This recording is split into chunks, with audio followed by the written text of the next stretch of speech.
Hi, this is Scott Garibay, and today I'm going to be talking about Dungeons & Dragons 6th Edition and removing Smart from the game.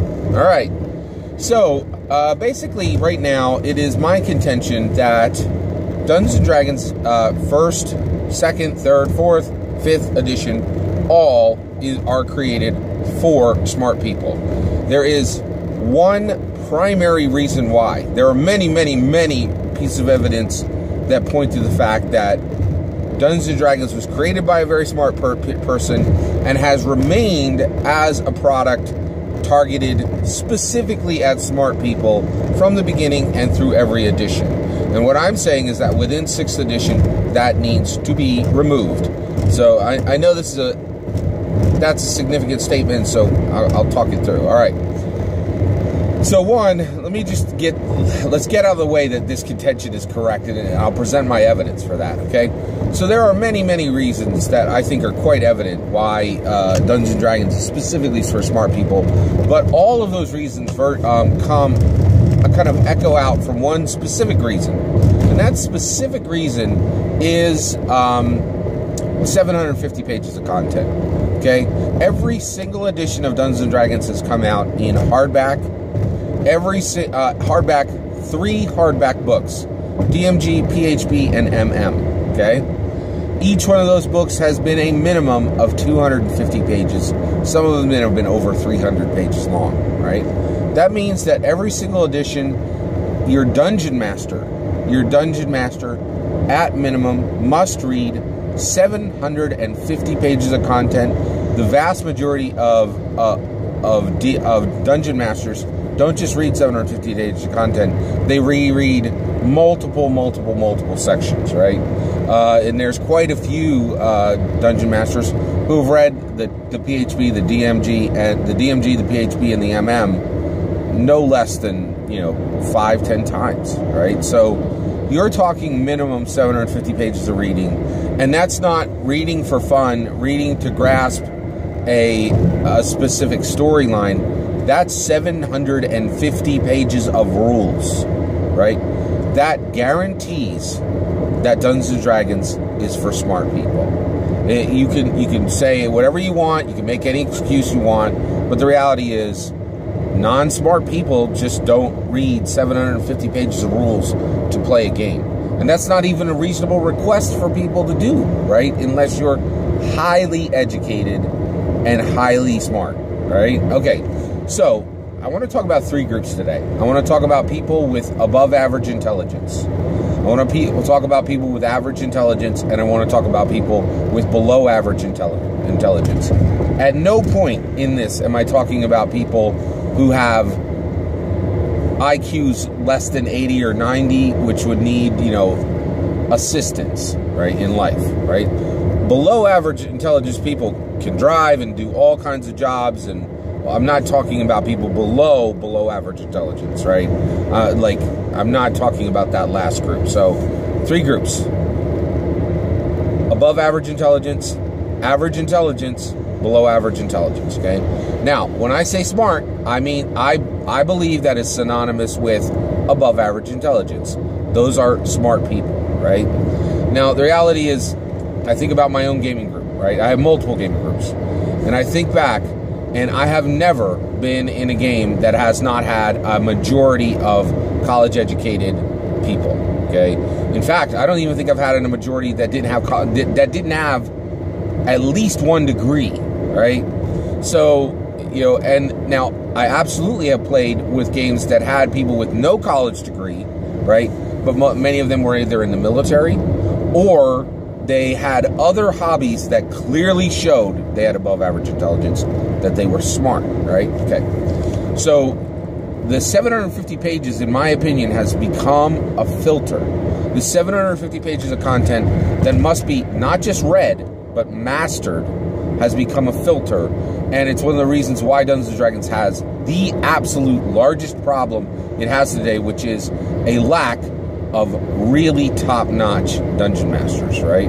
We even have a lack of dungeon masters overall, but dungeon masters where a dungeon master comes to the table, does their normal prep, and everybody's going to have a good time, That's pretty rare, actually. I mean, not everybody has that, right? In fact, you know, and there's a whole host of other problems connected to the lack of good dungeon masters, but I'm going to stay focused here. All right, so basically, the game really, you can see, it really has produced smart people. And even if you go to Gen Con, right? If you went to Gen Con, or if you went to Origins, or if you went to Gary Con, I really think you'd be hard-pressed to find non-college educated people. I really do, right? And so really, I'm more than willing to hear people out on this, but I don't think you're going to find that a lot of average intelligent people and below average intelligence people are trying to play Dungeons & Dragons. All right, so that's my evidence for Dungeons & Dragons is for smart people. It was created by a genius, and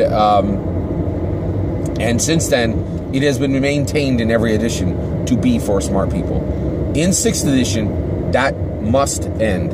We must make the game playable by above average intelligence people and average intelligence people, not below average intelligence people. So with 6th edition, so one of the things I think we've learned with editions is you need to make changes incrementally, right? Now, I'm not sure if really the game should ever be made for people below average intelligence, right? I'm not sure we need to do that. That can be a discussion. But it really definitely needs to be made for average intelligence people. Average intelligent people, it is not a reasonable request to read 750 pages of rules to play a game. And not just to read it, but to master it. It is absolutely not a reasonable request, okay? Now, I'm going to say, I'm a smart person, and I have gotten tremendous benefit from the game of Dungeons & Dragons. So one of the reasons why I'm talking about this today, the benefits for playing Dungeons & Dragons for a lifetime, playing in Dungeons & Dragons deeply, playing Dungeons & Dragons at the hobby level, at the serious hobby level, they're incalculable in value. Like, they're just so valuable, right? And so what I'm saying is, we can't be selfish anymore. This game needs to go beyond being for smart people. How does that happen? A 99-page rule book. A rule book, and you can make it 80. It has to be at least 80 pages. It can be up to 99. It can no longer be 3 digits. All 3 books, DMG, PHB, MM, have to be smashed down into one book, and that one book needs to be 2 digits in length.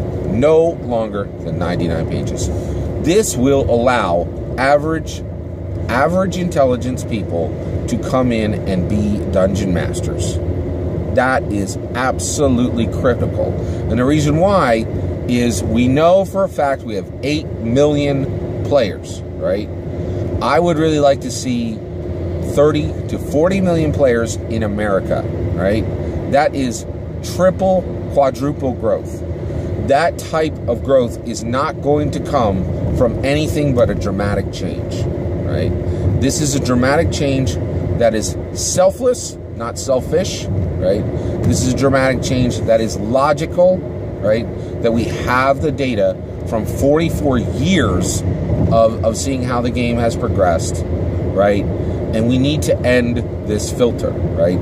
D&D needs to be for average intelligence people and above average intelligence people. I think it's really important that the game moves to that stage. Now, I absolutely understand that there are basically, another thing I'm saying is not a side product, right? And then one of the reasons why is I've really come to understand that Dungeons & Dragons is super important.